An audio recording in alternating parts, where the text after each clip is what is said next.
दोस्तों आज हम इस इंडक्शन कुकर को रिपेयर करेंगे। इसमें एक फॉल्ट आ रहा है।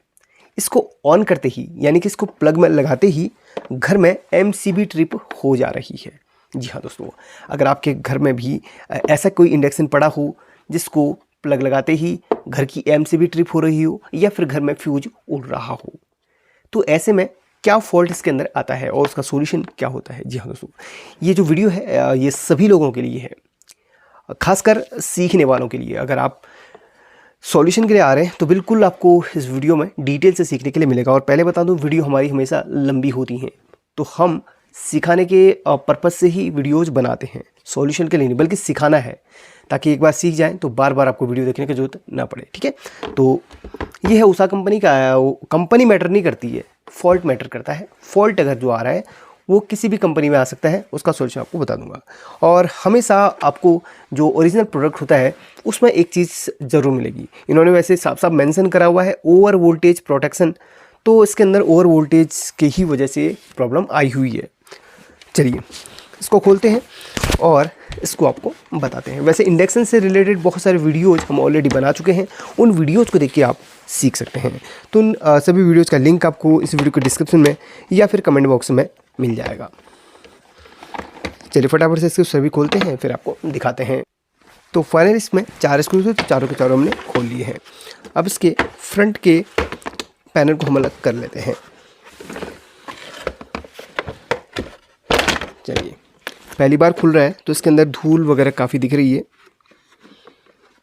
चलिए इसको हटा देते हैं, इसको तो हम साफ़ करेंगे लास्ट में।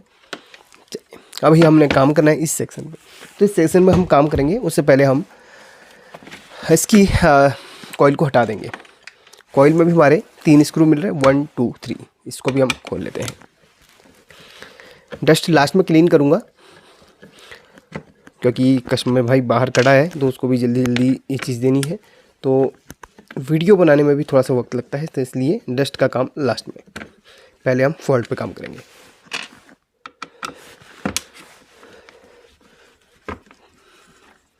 चलिए स्क्रू खुल चुके हैं। अब यहाँ पर हम काम करेंगे इसके मेन मदरबोर्ड पे। उससे पहले हम इसको हटा देते हैं। तो यहाँ पर कंपनी जो साफ साफ मेंशन कर रहा है over voltage protection. Over voltage को प्रोटेक्ट करने के लिए एक कंपोनेंट आपके सर्किट बोर्ड पे हमेशा मिलेगा, वो है MOV या फिर वेरिस्टर प्रोटेक्शन के लिए। जैसे LED बल्ब के ड्राइवर के अंदर आपने देखा होगा सबसे ज़्यादा होता है, वैसा ही कंपोनेंट इसके अंदर भी होता है। ये जगह हमारी बिल्कुल देखिए स्पॉट बना हुआ है, ब्लैक स्पॉट, यानी कि इसी जगह में वो जो कंपोनेंट है उसमें से फॉल्ट हमारा आया हुआ है। और अगर आप कंपोनेंट को देखें तो ये देखिए इसके बाहर का है ना, ये देखिए जला भी है। ठीक है, तो अगर आपके इंडक्शन में जब भी फॉल्ट आता है तो खोलते ही आपको उस कंपोनेंट पे नज़र डालनी चाहिए जो प्रोटेक्शन के लिए लगाया गया रहता है। वो प्रोटेक्शन होता है MOV। चलिए अब यहाँ पर हम क्या करेंगे, इस कंपोनेंट को हम काटेंगे या हटा देंगे। उससे पहले आपको बता दूं, इसमें आपको चेक करवा देता हूं भाई शॉर्ट सर्किट हो रहा है कि नहीं। चलिए ये रहा हमारा प्लग और ये रहा हमारा मल्टीमीटर। इसके प्लग में आपको दिखा देता हूं।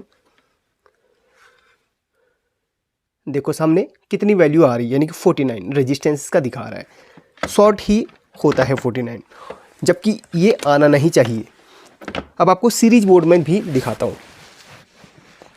ये रहा हमारा सीरीज का वायर और ये सीरीज में भी आपको मैं दिखा देता हूँ। ये देखो, अगर आपको बल्ब की परछाई शायद मेरे हाथ में दिख रही हो तो अच्छी बात है। देखो, ये देखो सीरीज बल्ब हमारा जस्ट ऊपर लगा हुआ है और ये प्लग है। ये देखो सीरीज बल्ब जल रहा है, यानी कि ये फुल्ली शॉर्ट है। अब सबसे पहले हम क्या करेंगे, इस कंपोनेंट को भाई, चलिए आपको बोर्ड ही उतार के दिखाता हूँ।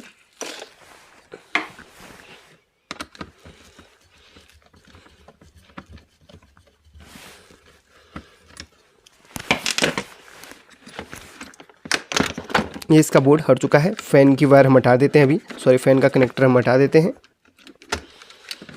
और मेन कॉर्ड को भी अभी कुछ देर के लिए चलिए वैसे रहने देते हैं, वैसे हो जाएगा बोर्ड हमारा पलट के इस तरीके से। देखिए तो यहाँ पर आप ध्यान दीजिए, ये जो 2 वायर आ रही हैं 1 2 यानी कि लाइव न्यूट्रल, इनको ट्रैक कीजिए आप, इनको ट्रैक कीजिए।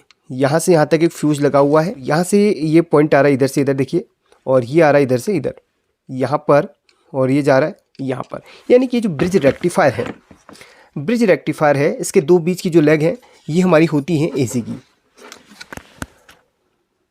एसी की होती है। ये देखिए आपको एसी का साइन का निशान ऐसे टाइप का दिख रहा होगा ना ये। तो यहाँ पर ये जो पॉइंट है, यहाँ से जो बाहर से वायर आ रही हैं वो जाती हैं सबसे पहले आपके ब्रिज रेक्टिफायर पे, इसके बाद यहाँ पर गई बीच की 2 पिन पे, और यहाँ से बनी वो डीसी, यानी कि यहाँ से नेगेटिव यहाँ से पॉजिटिव, तो यहाँ पर हमारी सीधे यहाँ पर आती हैं। तो यहाँ पर से पहले ही कंपोनेंट लगा है ये, इसी के साथ में पैरेलल पे लगा हुआ रहता है ये MOV। यही शॉर्ट होने की वजह से प्रॉब्लम आ जाती है। अब इसको कट कर लेता हूँ, इसकी एक लेग हमने कट करके हटा दी है। अब शॉर्टिंग आ रही है या फिर नहीं वो आपको प्लग में दिखाता हूँ। ये देखो, अगर अभी भी शॉर्टिंग आती है तो फिर तो भाई हमारा रेक्टिफायर का दिक्कत होगा, ठीक है, रेक्टिफायर का दिक्कत होगा। वैसे प्रोटेक्शन लगा के रखा हुआ है तो रेक्टिफायर का दिक्कत वैसे दिखने के लिए नहीं मिलेगा। तो यहाँ पर देखो कोई रीडिंग नहीं।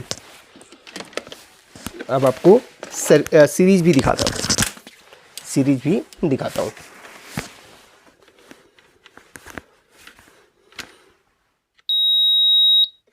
आपने शायद यहाँ पर एक बजर सुननी होगी, ये देखो ऑन हो चुका है, कोई सीरीज की लाइट नहीं है, बिल्कुल लाइव प्रूफ आपके सामने है। ये देखो सीरीज का बल्ब देखना है, ठीक है, पहले ऐसे ऑन करके दिखा दो सीरीज का बल्ब, अब ऐसे देख लो, ठीक है ना। तो ये जो कंपोनेंट है वो ओवर वोल्टेज को प्रोटेक्ट करने के लिए लगाया गया, और इस जगह पे जो ब्लैक स्पॉट बना हुआ है उसको देखते ही मैं समझ गया था कि MOV यहाँ पर ट्रिप है। हाँ, एक सजेशन आपको दे सकता हूँ, अगर आपके इंडक्शन में ये कंपोनेंट नहीं है तो इसको लगा लेना भाई। इसकी वैल्यू आपको बता दें, उसको कट कर लेता हूँ, बाद में मैं इसी वैल्यू का लगा लूँगा। और ये शॉर्ट हो चुका है, इसकी भी अभी आपको दिखा देता हूँ। इस जो रीडिंग अभी स्टार्टिंग में देखी थी ना हमने इस प्लग पे, वो इसकी 2 पिनों में आएगी। अभी दिखाता हूँ आपको, पहले इसको मैं हटा देता हूँ। ये देखो,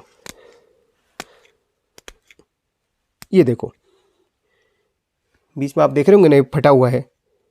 पहले इसकी रीडिंग दिखा देता हूँ, फिर इसको तोड़ के दिखाऊंगा आपको। तोड़ने के बाद इसकी मेटल की प्लेट अलग हो जाएंगी तो वो रीडिंग नहीं दिखाई देगी। पहले आपको रीडिंग पहले दिखाना चाहूँगा इसकी। जो हमारी रीडिंग उस प्लग पे आ रही थी वो आपको यहाँ पर देखने के लिए मिलेगी। अगर इसकी प्लेटें अलग अलग नहीं होंगी तोड़ते समय तो देखो सामने रीडिंग है ना, सामने आ रही है। इसको आप डायरेक्ट सीरीज से भी टेस्ट कर सकते हो इसको, इस तरीके से, इस तरीके से। ऊपर सीरीज का बल्ब का रिफ्लेक्शन आपको यहाँ पर दिख जाएगा। अभी देखो शायद आपको दिख रहा होगा येलो येलो कलर का रिफ्लेक्शन है ना, यहाँ पर रिफ्लेक्शन आपको दिख रहा होगा। ये देखिए फुल्ली शॉर्ट है। तो ये है प्रोटेक्शन सर्किट का कमाल। इस कंपोनेंट की वजह से हमारे इंडक्शन का सर्किट बच गया भाई हाई वोल्टेज से। तो इस कंपोनेंट के अंदर 2 मेटल की प्लेट होती है जो हाई वोल्टेज पे ना आपस में चिपक के उस सर्किट को शॉर्ट कर देती है। इस कंडीशन में आपका फ्यूज या घर के MCB ट्रिप होने के चांसेस 100% होते हैं। अगर घर की MCB ट्रिप नहीं होती तो ये फ्यूज आपका है ना जल जाता। ये देखो MOV मेटल ऑक्साइड वेरिएस्टर इसे बोलते हैं, और इसमें अंदर मेटल की 2 प्लेट होती हैं जो ओवर वोल्टेज होने पर शॉर्ट होके इस फेज न्यूट्रल को शॉर्ट कर देती हैं, और उसके रास्ते में जो भी फ्यूज जो भी MCB मिल रही है वो उसको जला देगी, ट्रिप कर देगी। ठीक है, आई होप कि ये वीडियो आपको पसंद आया हो। और हाँ, एक चीज़ आपको बेसिक फॉल्ट और भी बता देता हूँ। वैसे 2 वीडियो आपको सजेस्ट कर दूंगा, उनको देख लेना, और बेसिक फॉल्ट और भी बता देता हूँ इसमें। वैसे एरर के लिए आप जो एरर आते हैं उनके लिए आप हमारी दूसरी वीडियो देख लेना, और बाकी बेसिक फॉल्ट का बता दूँ। यहाँ पर कभी कभी क्या होता है ना, इंडक्शन आपका शॉर्ट तो नहीं होता है, लेकिन क्या होता है बार बार ये फ्यूज उड़ा देता है, बार बार ये फ्यूज उड़ जाता है। ऐसी कंडीशन में क्या होता है, आपका IGBT के ख़राब होने के चांसेस काफ़ी ज़्यादा होते हैं। और ओरिजिनल IGBT आप लगाइएगा। जब भी IGBT ख़राब होती है तो इसमें 3 पिनें हैं, तीनों पिनों में आपस में शॉर्टिंग आने लगती है, और ये बिल्कुल शॉर्ट हो जाती है। इस IGBT के शॉर्ट होने की वजह से बार बार आपका फ्यूज़ ख़राब हो जाता है या फिर घर की MCB भी ट्रिप हो सकती है। तो IGBT को चेक कर लेना। IGBT को चेक करने का जो तरीका है वो आपका वही कंटिन्यूटी मोड में आपको इसकी तीनों लेग पे चेक करना है। कोई शॉर्टिंग वोटिंग नहीं मिलनी चाहिए इस तरीके से, ठीक है। अगर शॉर्टिंग मिल रही है तो आप इस IGBT को चेंज करके ओरिजिनल वाली डाल देना। और कभी कभी ये रेक्टिफायर भी ख़राब हो जाता है। रेक्टिफायर बहुत कम कंडीशन में ख़राब होता है। वैसे IGBT और आपका ये जो SMPS सेक्शन है इसकी एक IC है वो ख़राब हो जाती है। SMPS सेक्शन में एक IC लगी होती है, वो ख़राब होने की वजह से भी आपका है ना इस सेक्शन का ये फ्यूज है। इसमें दो फ्यूज होते हैं। एक आपका इस कॉइल सेक्शन का जो IGBT सेक्शन का फ्यूज होता है ये वाला होता है, और SMPS सेक्शन का फ्यूज ये वाला रजिस्टर होता है, ठीक है। तो अगर आपका ये रजिस्टर आपका जल गया हो या फिर ख़राब हो गया हो तो आपकी इस IC की प्रॉब्लम होती है। अगर ये फ्यूज आपका जल गया हो तो इस सेक्शन का आपका प्रॉब्लम होता है, ठीक है। ये जो सेक्शन है आपका ये आपके फ़ैन के लिए 18 वोल्ट बनाता है, आपके मेन पैनल के लिए 5 वोल्ट बनाता है, ठीक है। यहाँ पर ये 5 वोल्ट आपको दिख रही होगी ना, यही IC 18 वोल्ट और 5 वोल्ट बनाती है। और ये कंट्रोलर को चलाने के लिए ये IC लगी होती है। मतलब SMPS सेक्शन होना बहुत ज़रूरी है, वही आपके IGBT सेक्शन को कंट्रोल करता है, ठीक है। तो बाकी तो आपको फॉल्ट बताते रहूँगा। फिलहाल इस वीडियो को लाइक करना, प्यारा से कमेंट कर देना ताकि हमको अच्छा भी लगे यार। और आप इंडिया में किस स्टेट से मुझे देख रहे हैं प्लीज़ कमेंट करके ज़रूर बताना, मुझे बहुत खुशी होती है आप लोग कहाँ से मुझे देखते हैं ये जानकर। टेक केयर, अपना ख्याल रखिए, स्वस्थ रहिए, मस्त रहिए।